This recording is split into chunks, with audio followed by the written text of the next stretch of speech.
महाराष्ट्रात नुकत्याच विधानसभा निवडणुका पार पडल्या। यामध्ये संविधान हा शब्द सत्ताधारी आणि विरोधक या दोघांच्याही प्रचाराचा मुख्य भाग होता। मात्र संविधान करणाऱ्या या दोन्ही बाजूंच्या लोकांनी खरेच संविधान जाणून घेण्याचा कधी प्रयत्न केला आहे का? पूर्वीच्या काळी भेदाभेद करणारी संस्कृती चांगली कशी असेल असे सवाल उपस्थित करत हिंदू राष्ट्र ही संकल्पना भारतीय संविधान विरोधी असल्याचे मत निवृत्त न्यायमूर्ती अभय टिपसे यांनी व्यक्त केले। विश्वभूषण डॉक्टर बाबासाहेब आंबेडकर सांस्कृतिक महोत्सव समिती पुणेच्या वतीने संविधान दिनानिमित्त बालगंधर्व रंगमंदिर येथे आयोजित भारतीय संविधान विचार संमेलनाच्या उद्घाटन प्रसंगी न्यायमूर्ती टिपसे बोलत होते। या प्रसंगी निवृत्त पोलीस महासंचालक सुधाकर सुराडकर कार्यक्रमाच्या अध्यक्षस्थानी होते। डॉक्टर सुरेंद्र जोंधळे, इरफान इंजिनियर, समाजवादी जनपरिषदेचे अखिल भारतीय अध्यक्ष ॲडव्होकेट निशा शिऊरकर, हरिभक्तपरायण श्यामसुंदर महाराज सोनार, हरिभक्तपरायण ज्ञानेश्वर महाराज वाबळे, संमेलनाचे मुख्य संयोजक परशुराम वाडेकर, संमेलनाचे निमंत्रक पुण्याच्या माजी उपमहापौर सुनीता वाडेकर, दीपक मस्के आदी मान्यवर यावेळी उपस्थित होते। भारतीय संविधानाचे 75 वर्ष विकास व वाटचाल हा या संमेलनाचा विषय होता। पुढे बोलताना न्यायमूर्ती टिपसे म्हणाले, भारतीय संविधान आपला देश धर्मनिरपेक्ष राष्ट्र असल्याचे म्हणते। याचा अर्थ कोणत्याही धर्माला इथे संविधानापेक्षा जास्त महत्त्व नाही। आज हिंदू राष्ट्र ही संकल्पना मांडणारे जुनी संस्कृती चांगली असल्याचे सांगत आहेत, परंतु त्याकडे असलेली विषमता, भेदभाव याचे समर्थन होऊ शकत नाही, हे वास्तव आहे। आज हिंदू राष्ट्राचा नारा देणारे सुद्धा संविधानचा उदो करताना दिसत आहेत। याचाच अर्थ ज्यांना ते नकोय किंवा बदलायचे आहे ते संविधान प्रेम असल्याचा आव आणत आहेत, अशी टीका त्यांनी केली। तसेच डॉक्टर बाबासाहेब आंबेडकर यांचा वारसा सांगणारे चळवळीतील काही नेते कार्यकर्तेही हिंदू राष्ट्रवाल्यांच्या पोस्टरवर झळकत असल्याची खंत न्यायमूर्ती टिपसे यांनी व्यक्त केली। सेक्युलर बद्दल वेगवेगळे लोक आपल्याला पाहिजे तसा अर्थ लावतात, पण एक त्याला डिनाय करता येत नाही की सेक्युलर म्हणजे या राज्याला कुठलाही धर्म नाही, या देशाला स्वतःचा कुठलाही धर्म नाही।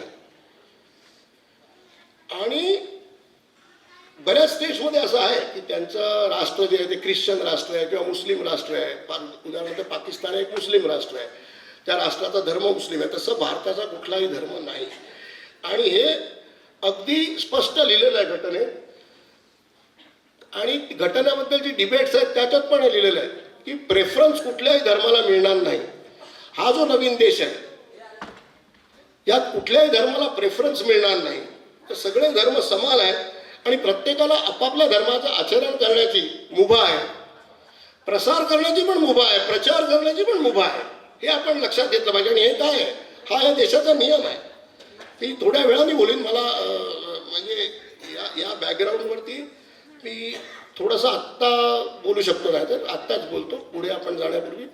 मला सांगा, मला एक कळत नाही की अशी जर परिस्थिती आहे आणि अशा अनेक तरतुदी आहेत, तर जे हिंदू राष्ट्र पाहिजे असं म्हणतात हे उघडच कसं काय चालवून घेतलं जातं हे मला कळतच नाही।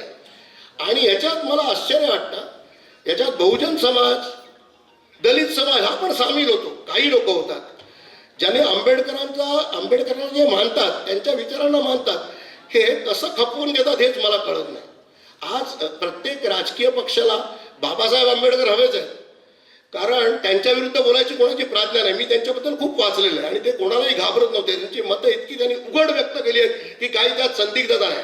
ते असं म्हणले होते की हिंदू राष्ट्र यदा कदाचित कधी झालंच तर ती मोठी आपत्ती ठरेल। त्यांनी हिंदू धर्माबद्दल काय टीका केली आहे ती आज करायची कोणाची हिंमत नाही, पण ते कोणालाही घाबरत नव्हते आणि स्पष्ट बोलत होते। त्यांनी बरंच लिहून ठेवलेलं आहे, आपल्याला बऱ्याच जणांना ते माहिती असेल। पण प्रश्न असा पडतो की इतकी उघड गोष्ट आहे, हे चालवून कसं घेतलं? मला मजा वाटते की बाबासाहेब आंबेडकरांचा फोटो आहे, त्याच्या बाजूला जे हिंदू राष्ट्र म्हणणाऱ्यांचा फोटो आहे, हे कसं काय चालतं? याच्यातली विसंगती कोणाला कशी दिसून येत नाही। मी काही लोकांशी उघड बोललो,